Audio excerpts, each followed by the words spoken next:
Moving countries can be one of the most exciting and most challenging things you'll ever do. And we're here to take one big worry off your plate: your taxes. At Expat Taxes, we understand the complexities of Irish tax from your perspective as an expat and tailor our advice to your needs. With decades of expertise, our team at Expat Taxes will help you navigate tax residency, cross-border taxation, reliefs and returns, and will work with your country's tax advisor to make sure your taxes are sorted. Whether you're an individual or a corporation coming from Australia, the United States, the UK, or anywhere in the world, we want to help you.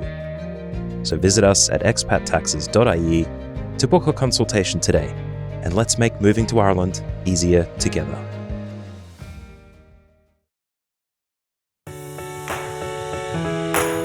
Welcome to Tax Bites for Expats, the top tax tips you want to know as an expat.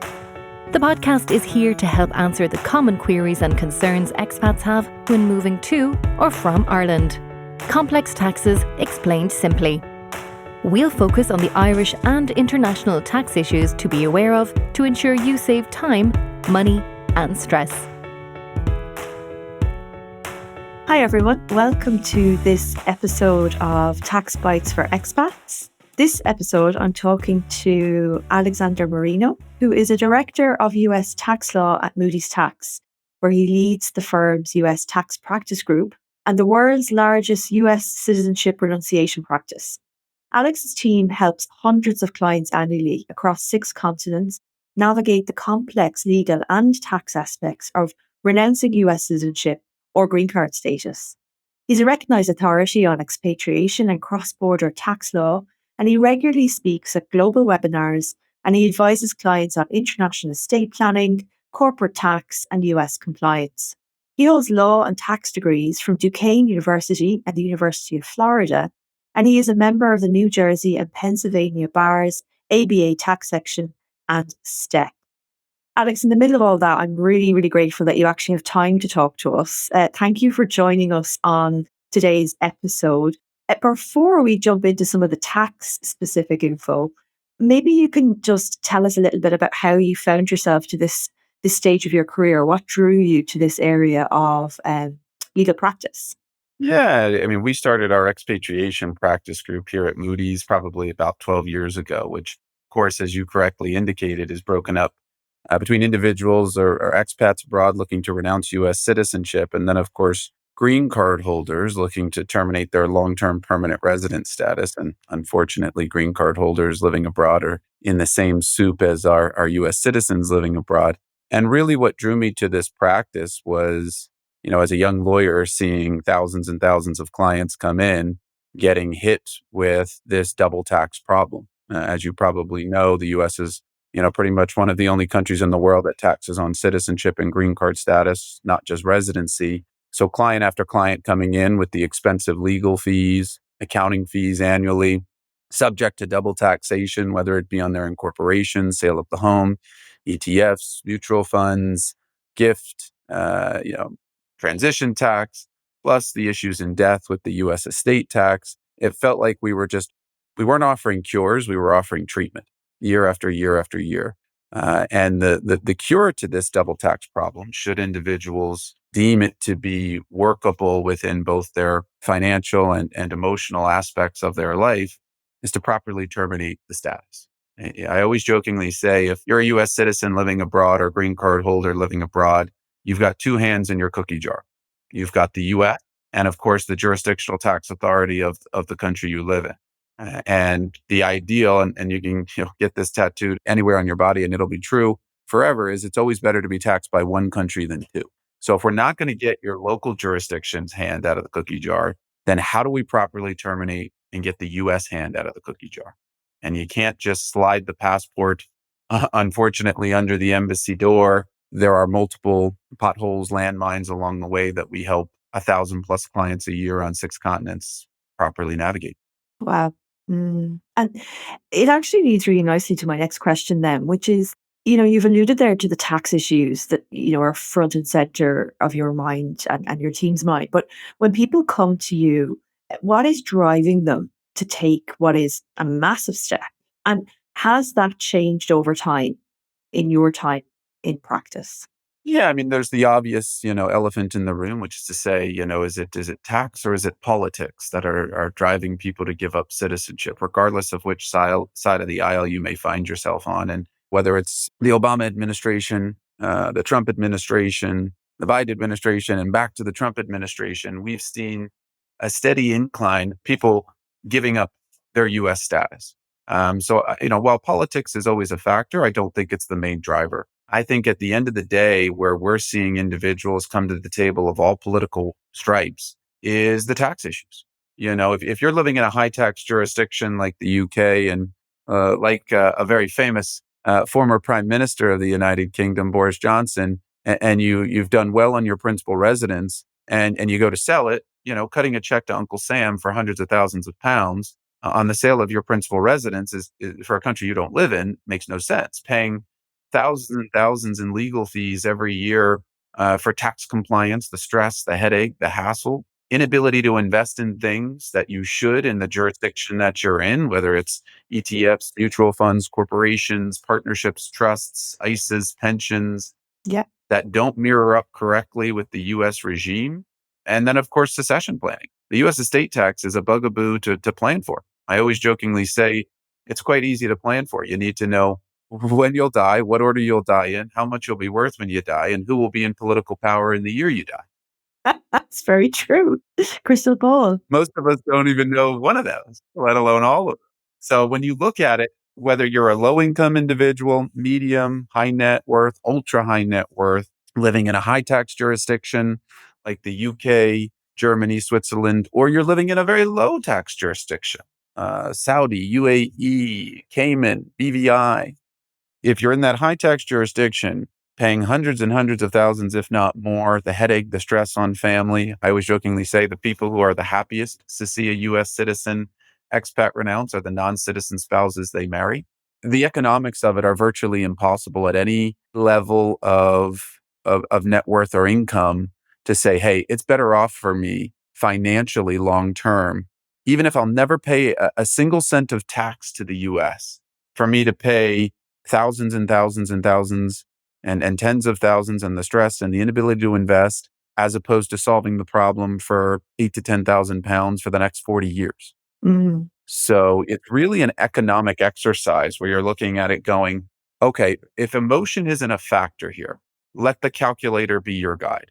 How much will it cost to solve this problem and renounce the right way, which is critical? We have to avoid an exit tax, covered expatriate status. Yeah. We need to make sure you're not blacklisted from the US. When we're done, you can still collect Social Security, have your 401ks, IRAs, Roths, travel there with no issue. When we renounce the right way, heck, you could even get a work permit, green card, and become an American again. So assuming we put you in as good, if not better, a situation than you started access to the US, the economics will point very heavily to be taxed by one country over two. And then the real issue is there any emotion that would keep you from making a sound economic decision? And in 99.9% of cases, it makes sense to expatriate properly. And what's really interesting about what you just said is that oftentimes when we are presented with numerous reasons not to do a certain thing, we stall and we don't make a decision. So my point is, oh, I'm not sure what that will cost, or I don't know what that means. And I also emotionally am not sure. So now we can't do anything. And what you're saying is focus on the emotion if that's why you're not doing it, but get clarity where you can get it on the financial side of things. I think that's a really good point. And, even thinking about how it impacts our clients are often surprised when they realize just how complicated their Irish tax return is and just how complicated their US tax return got simply because they came to live in Ireland. Brings me to my next question. You've worked with thousands of people doing this, and you've already alluded to some of the traps that people fall into, which I unfortunately have experienced with my clients without advice, having fallen into. What are the biggest tax issues that people need to think about when they're going through this? Now we've made an emotional decision. What are the tax issues? Oh, absolutely. And I think you hit the nail on the head, in your previous comment, which is to say, when you run into situations like this, your initial inclination is to put your head in the sand or not think about it, or, Google your way to the answer you want. I do webinars on this topic of expatriation, and in fact have one this weekend for the UK, Europe, and Middle East, where it's 2.5 hours where we do away with those misnomers. I always jokingly say, the last thing you want to be doing is Googling. The internet is a dog's breakfast of mistruths, half truths, and just flat out lies. But when we're looking at it from a tax perspective, to your specific question, what are those issues that people have to be mindful of? Oh, if we'd have a long podcast for those ones, but from a very high level, it would be the biggest ones that I see. Principal residence gain obviously is a massive one. There is nobody who's excited, who's owned real estate in the last 5 to 10 years has actually probably done very well, if not longer, on their principal residence. The U.S. will exempt the first 250 of gain. Everything over that, you're going to be paying Uncle Sam at least 20%. And as I mentioned before, the famous Boris Johnson case, he wasn't prime minister quite yet, but he sold his London flat for a very nice gain. The HMRC said, congratulations, keep it all, like just about every other jurisdiction in the world. And Uncle Sam came calling for hundreds of thousands of pounds in tax owing for a country he left at age 4. Of course, there's the compliance cost and headache. People hate that. The inability to invest is really something I think people don't look at. And they say, oh, well, I'll be American and I won't go into this fund, or I won't incorporate, or I won't do this that works out beautifully in my country of residency. And what they don't realize is yes, you may not be paying US tax every year or a reduced amount, but the amount you're leaving on the table in the jurisdiction you're living in and the compound value of that over your life, whether it be a TFSA in Canada, a super in Australia, an ISA in the UK, is ridiculous. I always tell clients that's one of the silliest things you can do. I would rather make $1 and being taxed by 2 countries pay 65% than not make the dollar, right? At the end of the day, I know it hurts. And then, of course, people who really get pounded, individuals who are incorporated, non-US privately held companies, 5471 filings, whether it be CFC tax, GILTI, transition tax, which the latter two were gifts from the Trump administration in the 2017 tax reform. We've got some interesting proposals that may be passed in the coming weeks with 4th of July coming up here in 2025. I mean, there's a laundry list of issues from ETFs to mutual funds to how do you succession plan with a will when you're married to a non-US person? Yeah, nightmare.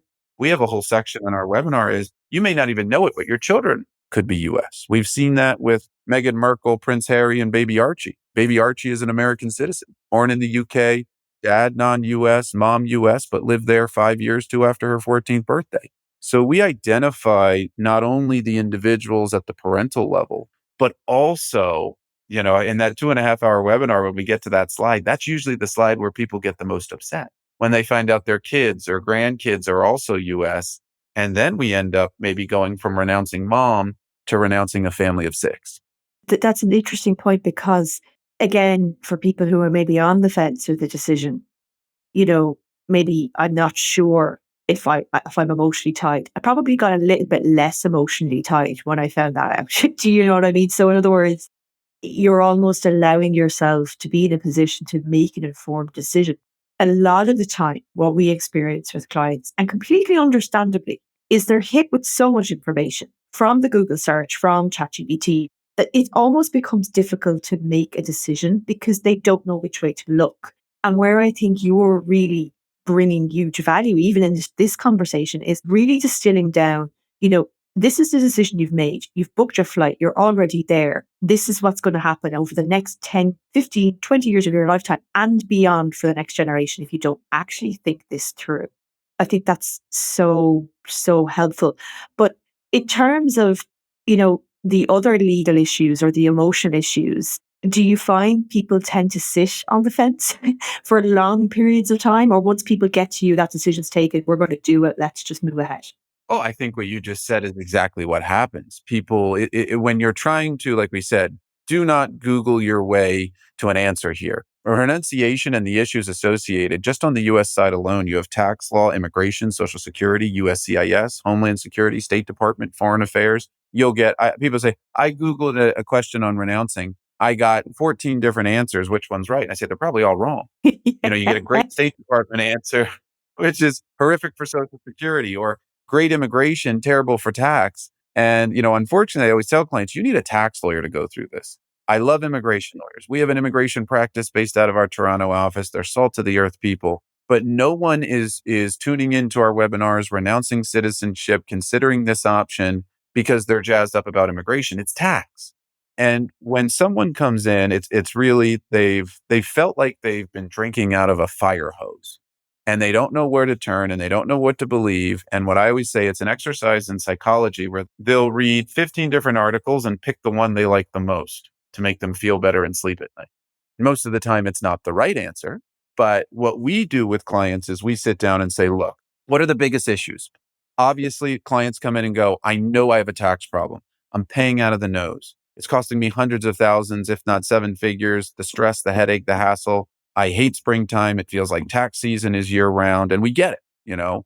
But they're afraid they won't be able to go visit their family in the US, that they'll have the triple cavity search every time they cross the border on their Irish passport with a Maryland place of birth, that they'll lose their Social Security after they renounce, that they'll be blacklisted for life. Can they still hold their 401ks, their IRAs, their Roths? Can they still have US real estate there, their US bank accounts? And when we renounce the right way, all of those things end perfectly. You won't have any issues. I've renounced over 6,900 people across 6 continents. When it's done right, we don't have a single problem going back. Hell, you could become an American again. And I could be very clear on this. When we renounce properly, you can continue to collect every single cent of Social Security. You won't lose that. You can have the 401ks, the IRAs, the Roths, the bank accounts, the real estate there. So what we have to do first is determine, are we emotionally there? If yes, does it make economic sense? Always it will. Very rarely does it not. Can we renounce? Yes. How are we going to do it the right way? We'll avoid the exit tax. We'll review returns. We'll petition State Department, USCIS, prep for interviews, no disbar, properly conduct and outline how we're going to avoid all the landmines along the way. And then it's execution while outlining any of the misnomers and half truths along the way. The biggest issue that I see in clients staying on the fence is one, they don't know that they feel like they're drowning and they don't even know which way the surface is. They're underwater and they don't even know which way to swim. And then secondarily, can I do this and still access everything I want to? And the answer is yes, when it's done the right way. And what's the timeline? So someone says to you, we're going to go on the journey you just described. When do you want them to come to speak to you? I always say the sooner the better. Right now, we have, record wait times at consulates and embassies across the world to renounce, whether it be in some locations like here in Canada of 12 months plus. I've got what I call a list where it's broken up by continent, country, and wait time, where we can get somebody out if they're willing to travel in as quick as 6 to 8 weeks or 12 to 18 months. So we first need to sit down with the client and see, what are the issues? Does it make economic sense? Do we have any rush? Do we need to forum shop to get a renunciation? Because to give you context, if we get a date to renounce, dot the I's, cross the T's leading up, and we have an interview on August 1st, you could sell your house, win the lottery, start the company, die with no US tax issues August 2nd. So first we have to articulate, are we in a rush? Is there a taxable event coming? Are we selling a home, a business? Is someone not doing well? Are there inheritances coming? Are you living in a zero tax jurisdiction like the UAE, where every day you stay American is more tax owed? And then we can say, okay, where do we want to do it? How do we want to do it in reference to the plan? I mean, as of this morning, we have 1,062 active renouncers on 6 continents. So we're constantly updating and informing, hey, where are the short wait times? Where are the long ones? Where are the friendly officers for the interviews? This interview where they determine under the it's a report at a consulate or embassy, which gets sent to the U.S. Attorney General's office in D.C. to make sure you're of sound mind. Is anyone pressuring you? And are you doing this to avoid tax? And if they determine you're doing it to avoid tax, they'll blacklist you from life from the U.S. under the Reed Amendment. We've never had anybody because we prep the right way. And we know where the officers are a little nicer in reference to the interview. So we'll not only forum shop in reference to the taxable events, location, cost, and comfortability of the client. We don't need to fly to Timbuktu. And then, of course, where are the good places right now for pleasant experiences for the client? It's a very comprehensive process you've just outlined. It's a well thought out from beginning to end. So really, once that kind of difficult decision is made, be proactive and then work with people who are similarly proactive like yourselves. Just generally speaking, I suppose, we would have a lot of clients as well who are US citizens who are residing in Ireland or perhaps long-term green card holders. What issues do you generally talk to people about with respect to their tax bill before they've gone through the renunciation? So you're already abroad, you're a US citizen, you're a green card holder. What are the kind of top 3, 4 things you want them to be aware of about their tax affairs? Yeah, I mean, the top 3 or 4 things that we would want them to be aware of is it doesn't have to be like this. It doesn't have to be a situation where you're loading up the non-US citizen spouse to hold all the assets and praying people die in the right order. It doesn't have to be a situation where you're not maximizing your wealth in the jurisdiction you're in. It doesn't have to be a situation where you're constantly stressed out and this is what we see most. And you could have the best accountant and the best tax lawyer there is. They don't control Congress and they don't control the jurisdictional parliamentary authority in the country you live in. And this is what's so frustrating is you can be paying those lawyers, those accountants for that maintenance, and then boom, a Donald Trump comes in and passes a transition tax, which is a one-time so sorry tax on your non-US privately held company if you're an entrepreneur, or a guilty tax. It makes you sound like a criminal, but it's spelled differently than the verdict guilty, Global Intangible Low Income Tax Initiative, or whatever we're going to see out of the big, beautiful bill in the next 3 weeks. Or the Biden administration comes in and under the Inflation Reduction Act gives the IRS $80 billion and 87,000 new IRS agents for onshore and offshore tax efficiency and enforcement. Or the Obama administration comes in and enacts FATCA, which is why we're all here today. US citizen-based taxation has been around for hundreds of years. They couldn't find you till FATCA. So this is where the mismatch and different vehicles in different countries, people have a common misconception where they say, "Oh, Alex, I don't need to worry about it because I live in a country that taxes a lot and has a high tax treaty." And I say, well, you need to understand how a tax treaty works. A tax treaty works wonderfully if you're living in Ireland and you make a hundred, let's just say it's convert to US dollars, $100. And the tax authority in Ireland says they want 35. The US wants 25. Do you owe 60? No. There's a tax treaty between the two countries. You pay Ireland and you get an FTC, a foreign tax credit to offset the US down to zero. Wonderful. But that's 75, 80% of the time. What happens when you have a non-taxable event in Ireland, but a taxable event in the US? Sale of your principal residence, ETFs, mutual funds, incorporation, Donald Trump tax, Joe Biden taxes, big beautiful bill taxes, taxes that don't exist in the country you live in. Well, won't the treaty help me? No. The treaty helps avoid double tax. When one country doesn't tax you, i.e. the country you live in, but the US does, that's a single tax. And that's where you have to get your checkbook ready. And I suppose as well, from an Irish perspective, what we commonly see, US clients come and they don't realize it, particularly if they've, for whatever reason, remained taxable in a specific US state, that our treaty doesn't cover that tax.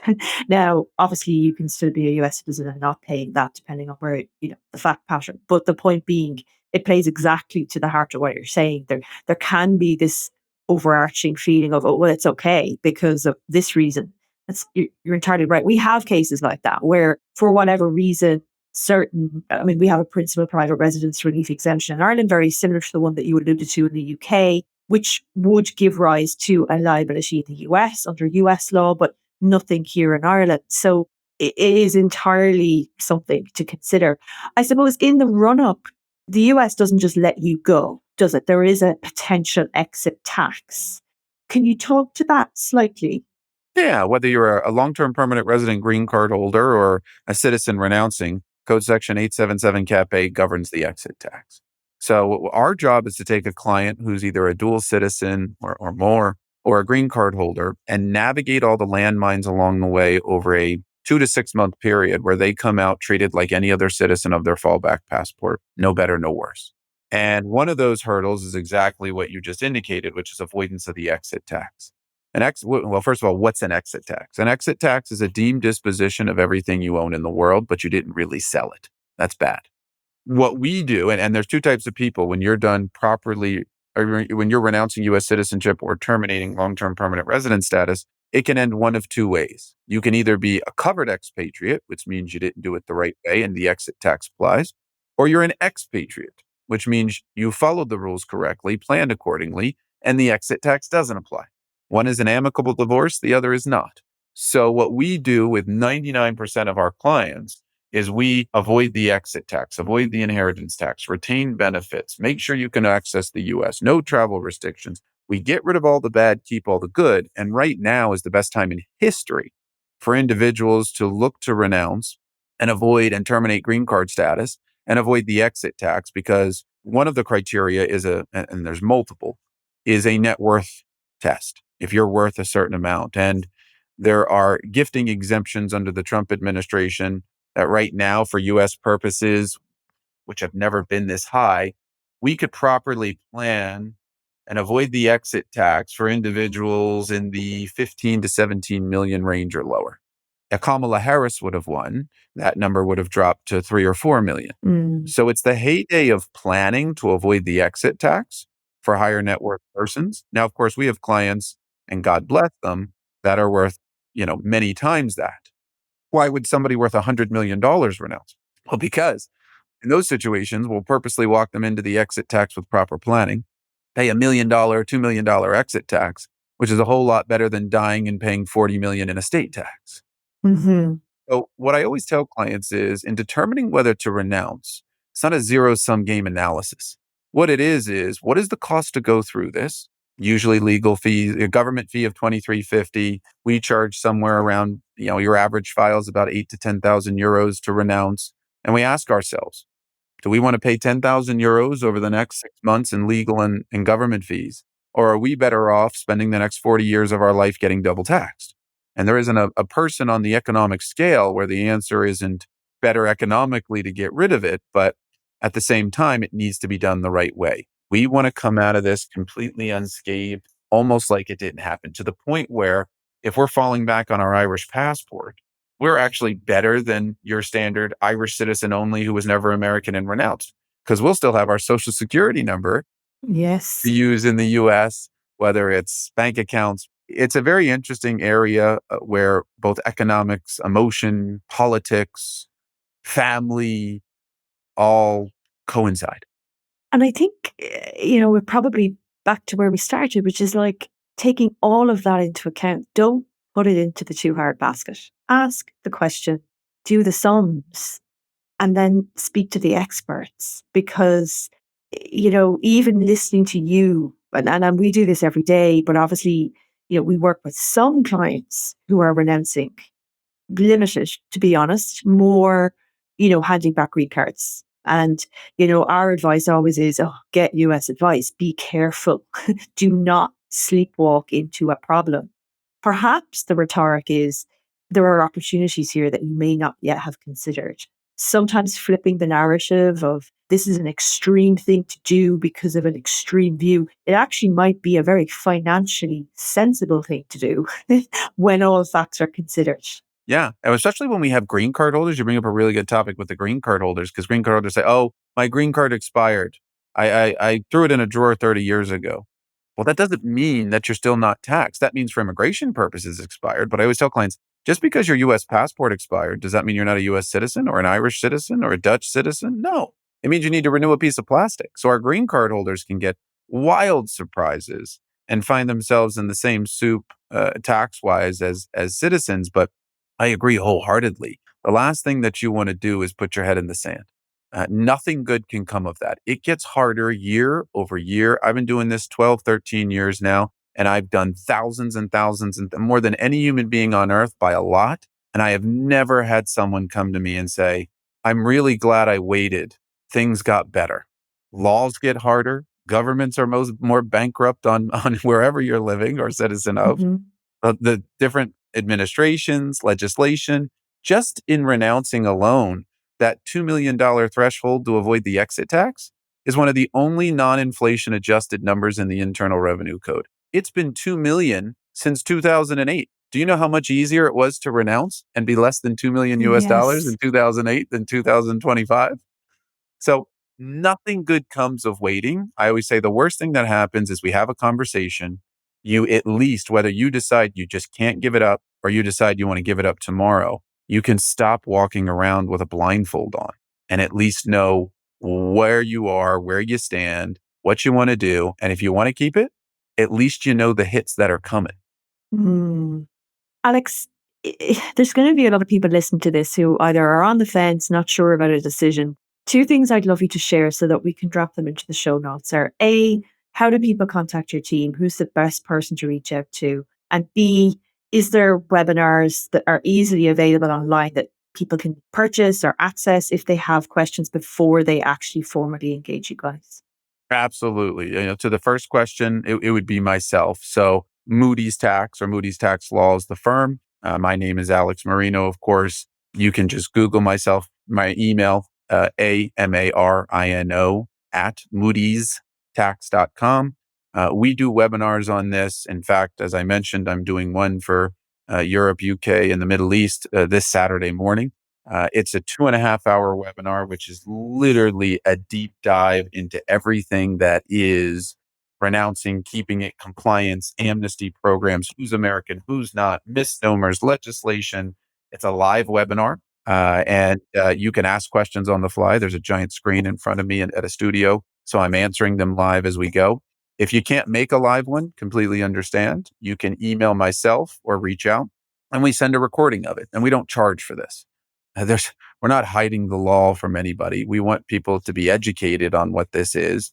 And then if they think, hey, look, this might be something that, at least want to talk with Alex about, we set up consultations and run through hard numbers. As I jokingly say, there's 2 hurdles in deciding whether to renounce, whether you're worth $100 or $100 million. Is there any emotional attachment keeping you from a sound economic decision?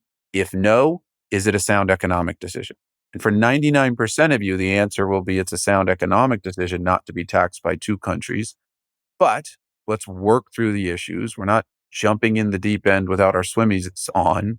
And yes, myself, we have a whole team of US lawyers, my assistant, Catherine. We can get you a recording of the webinar. Can't ask live questions, of course. Or you can book up for one of the live sessions in the jurisdiction that you live in. And then, you can pepper me with as many questions as you want. I think you'd be well able to field them. This has been such a good chat. Thank you so much. I've genuinely enjoyed and I've learned too. So I have no doubt that people listening to this will really get some valuable information. Thank you so much for your time and for joining us. It's difficult to align calendars when we're in different countries, but we really appreciate you taking the time to speak to us, Alex. Thank you so much. Oh, thank you. Thank you for having me. Thanks for listening to Tax Bites for Expats. Please do leave a rating or review wherever you listen to your podcast. And as always, remember to take professional tax advice specific to your personal circumstances before acting or refraining from action in connection with the matters dealt with in this series. The material in this podcast is intended to give general guidance only.